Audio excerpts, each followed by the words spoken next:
Olá, diálogos qual o caminho seguir nesta semana, uma semana especial tratando sobre assuntos muito interessantes para a nossa fé, para o nosso seguimento de Jesus Cristo.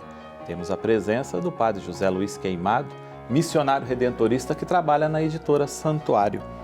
E hoje, Padre José Luiz, nós estamos sendo provocados pelo Senhor para tratarmos sobre o adocionismo ebionita. Veja que palavra difícil, né? Nós vemos esse negócio nos dias de hoje, na nossa fé católica? Vemos sim, e vamos explicar então de onde vem essa palavra difícil, que fica mais fácil a gente compreender então a sua origem. Adocionista porque existia este conjunto de ideias no começo do cristianismo, já no finalzinho do primeiro século, em que negava-se a divindade de Jesus, especialmente os judeus que se converteram ao cristianismo.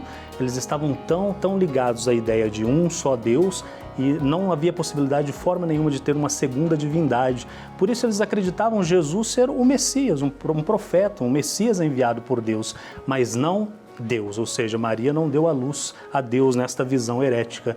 Maria teria dado a luz a um homem. Então nós conhecemos hoje o dogma de Theotokos, Maria que gera Deus, mas neles acreditavam ser Maria apenas antropotokos, ou seja, mãe do homem, Jesus. Ali no batismo, Jesus é adotado pelo Pai. Adocionismo, é adotado pelo Pai como o Messias prometido e prefigurado pelos profetas.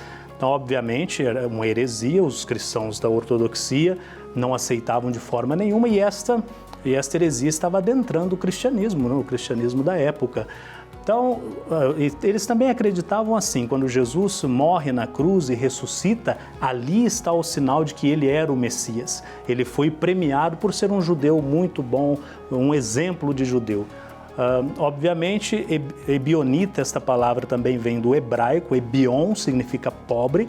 Esses cristãos de origem judaica que acreditavam Jesus ser o profeta, o Messias e não Deus, eles viviam na radicalidade do Evangelho. Eram pobres, viviam como Jesus ensinou no Sermão da Montanha, ou seja, reconheciam Jesus como o Messias.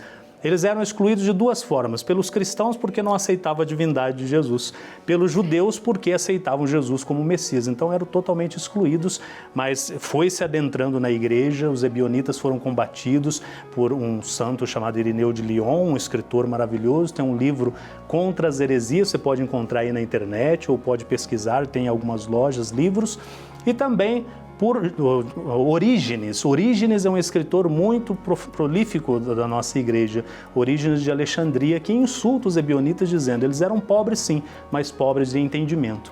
Hoje, esta heresia ainda ronda, especialmente as nossas academias, se nós não tomarmos cuidado, não?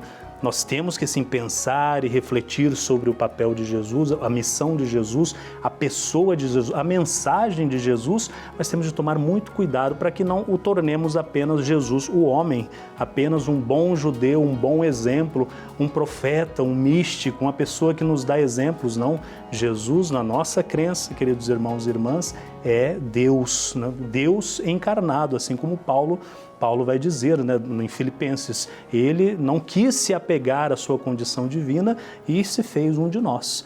Então, hoje ainda, se não tomarmos cuidado, nós vemos aí muitas pessoas dizendo que Jesus é isso e aquilo, é um exemplo, mas nos esquecemos da divindade dele e nós nos tornamos ebionitas modernos, nos tornamos adocionistas. Jesus é apenas o Messias. Então, tomar este cuidado para que não esvaziemos a nossa espiritualidade, não esvaziemos a nossa vida de oração, não esvaziemos o transcendental. Isso aí, mais ou menos, né?